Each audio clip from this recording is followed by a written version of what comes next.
सुप्रभात प्यारे बच्चों। कार्यपत्रक 14 दिनांक है 12 नवंबर 2020। विषय है हिंदी। कबीर की साखियाँ। कक्षा 8वीं। बेटा सबसे पहले आप अपना नाम लिखोगे, फिर अपनी कक्षा अध्यापिका का नाम लिखोगे। तो बच्चों, आज हम कबीरदास की साखियों को पढ़ेंगे। किसकी साखियों को पढ़ेंगे बेटा? कबीरदास जी की।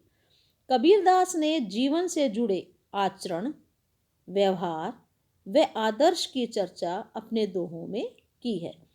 कि कबीरदास जी ने अपने दोहों के अंदर जो आज का हमारा जीवन है, जो जो सामने है, उसी का वर्णन किया है।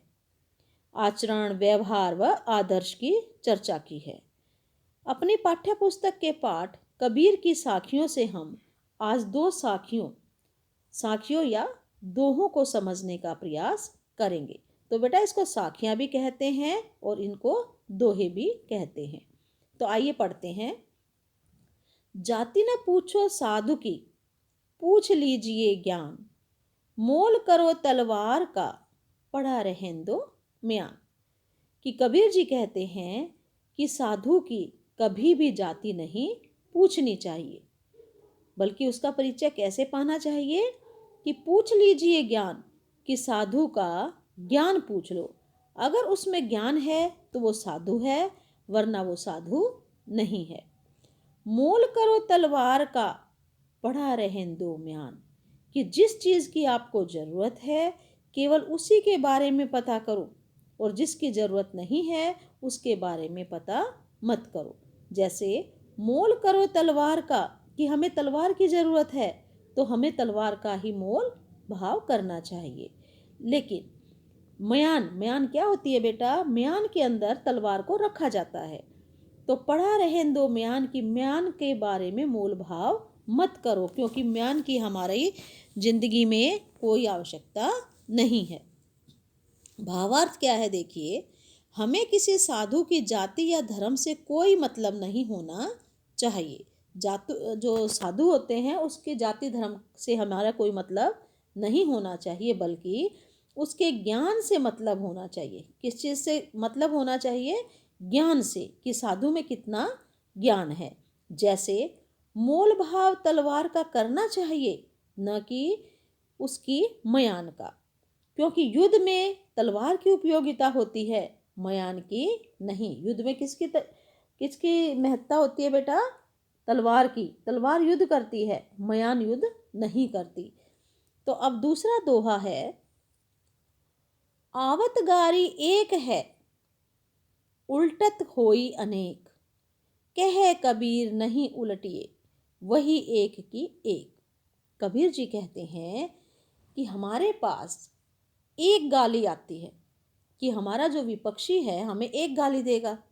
अगर उसकी गाली को देकर हम उसके विपरीत गाली देंगे उसे, तो वो और ज़्यादा गालियां हमारे पास फेंकेगा। तो इसलिए आवत गारी एक है। अगर एक गाली हमारी तरफ आ रही है तो हमें उलटकर उसका जवाब नहीं देना चाहिए। कहे कबीर नहीं उलटिए, वही एक की एक। अगर आप उस गाली का जवाब उलटकर नहीं देंगे तो वो गाली एक की एक ही रह जाएगी, जो उस सामने वाले ने हमें गाली बकी थी। तो भावार्थ देखिए बेटा, यदि आपको कोई गाली दे तो उसे उलटना नहीं चाहिए, यानी हमें उसके विरुद्ध उल्टी गाली नहीं बकनी चाहिए। उलटने से वह अनेक में बदल जाती है, कि वो एक देगा फिर हम दो देंगे, हम दो देंगे वो चार गाली देगा। तो यदि किसी की गाली आप स्वीकार नहीं करेंगे तो वह स्वयं ही गाली देने वाले के पास रह जाएगी। जिसने एक गाली बकी थी वो पलटकर फिर अगली गाली नहीं देगा, वो गाली उसी के पास रह जाएगी, इसलिए गाली केवल एक रह जाएगी। कोई आपसे बुरी बातें कहता है तो उसे चुपचाप सुन लेने में ही भलाई है। बहस को बढ़ाने से मन का कलेश बढ़ता है। कि अगर हम बहस को बढ़ाएंगे तो बहस और ज़्यादा बढ़ती है। तो बेटा ये आपका भावार्थ था। अब आपके हैं प्रश्न उत्तर। प्रश्न नंबर 1, तलवार का महत्व होता है, म्यान का नहीं। उक्त उदाहरण से कबीर क्या कहना चाहते हैं? उत्तर है, कबीर यह कहना चाहते हैं कि असली चीज की कदर करनी चाहिए, दिखावटी वस्तु का कोई महत्व नहीं होता। इसी प्रकार किसी व्यक्ति की पहचान अथवा उसका मोल उसकी काबिलियत के अनुसार तय होता है, न कि कुल, जाति, धर्म आदि से। तो प्रश्न नंबर 2 है आपका, कोई हमें गाली दे या अपशब्द कहे। अपशब्द होते हैं बेटा बुरे गलत शब्द, तो हमें उसे वापस उलटकर गाली क्यों नहीं देनी चाहिए? उत्तर है, क्योंकि ऐसा करने से वाद विवाद बढ़ता है, तथा अगर हम वापस उलटकर अपशब्द नहीं कहते हैं तो वह अपशब्द उसी के पास रह जाते हैं। प्रश्न नंबर 3, कबीर के दोहों को साखी क्यों कहा जाता है? पता कीजिए और लिखिए। तो उत्तर है आपका, कबीर के दोहों को साखी कहा जाता है क्योंकि साखी शब्द का अर्थ है प्रत्यक्ष रूप से या साक्षी, कि हमारे सामने जो घटना घट रही है, अर्थात उन्होंने समाज में जैसा देखा है वैसा ही कहा है। प्रश्न नंबर 4, गतिविधि है। प्रश्न नंबर 4 है गतिविधि। पाठ से अलग कबीर के अन्य 5 दोहे ढूंढकर लिखिए। इस गतिविधि में आप अपने माता पिता से, अपने शिक्षकों की सहायता ले सकते हो कि इनके अलावा भी आप कबीर जी के दोहे यहाँ पर लिख सकते हो। उत्तर है नंबर 1, पोथी पढ़ी पढ़ी जग मुआ, पंडित भया न कोई। कि पोथी किताबें, ज्ञान की किताबें पढ़ पढ़ कर संसार मुआ हो गया, मर गया। कि पोथी पढ़ पढ़ ज्ञान के भंडार उसने इकट्ठे कर लिए हैं, लेकिन वो पढ़ पढ़ के पागल हो गया, मुआ हो गया, मर गया।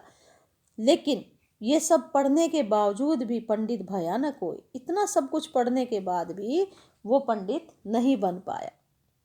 ढाई आखर प्रेम का पढ़े सो पंडित होए। कि 2.5 अक्षर अगर कोई प्रेम का पढ़ लेता है तो वो पंडित हो जाता है। नंबर 2 है, धीरे धीरे रे मना, धीरे सब कुछ होए। माली सींचे सो घड़ा, ऋतु आए फल होए।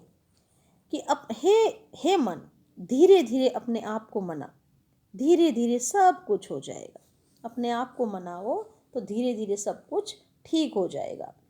माली सींचे सो घड़ा, माली जो है अपनी फसल को 100 घड़ों से सींच ले, लेकिन फिर भी फल कब आएगा? जब ऋतु आए फल होए। जब ऋतु आएगी, जब उसका समय आएगा, तभी फल होगा। तो बेटा ये आपके प्रश्न उत्तर थे, इन्हें आप याद भी कर लेना और अपनी कॉपी में लिख लेना। अब जो है हमारे दिल्ली के अंदर, पूरे देश के अंदर कोविड-19 फैला हुआ है, तो आपको 2 गज की दूरी बनाकर रखना है और मास्क लगाना है, और जब तक हो सके घर में ही रहना है। ज़रूरत पड़े तो बाहर निकलना है मास्क लगाकर, और समय समय पर अपने हाथ धोने हैं।